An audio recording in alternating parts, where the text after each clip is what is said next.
ரொம்ப சந்தோஷமாக இருக்குது. வாழ்க்கையில் மறக்க முடியாத தருணம்.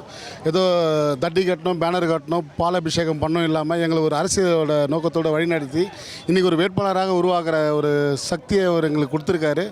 அந்த சக்தியை வந்து எங்கள் தளபதிக்கு ஒரு வெற்றி மகுடமாக நாங்கள் சூட்டணும்னு ஆசைப்பட்றோம்.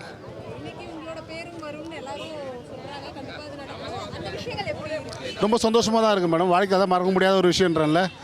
ஒரு அம்மா ஒரு குழந்தைய எப்படி பெற்று எடுக்க சொல்ல சந்தோஷம் இருப்பாங்களோ அதுமாதிரி சந்தோஷத்தில் நாங்கள் இருக்கிறோம். அதனால் ரொம்ப சந்தோஷமாக தான் இருக்குது. ஏற்கனவே விஜய் அவர்கள் அரசியல் அப்படிங்கிற ஒரு விஷயத்தை தொடங்குறதுக்கு முன்னாடி பெருசாக யங்ஸ்டர்ஸ்க்குலாம் அரசியல் மேலே ஒரு புரிதலோ ஈடுபாடோ இல்லை. விஜய் அவர்கள் அரசியலுக்கு வந்த பிறகு தான் அந்த ஈடுபாடு அப்படிங்கிற ஒரு விஷயத்தை நாங்கள் அதிகமாக கேள்விப்படுறோம்.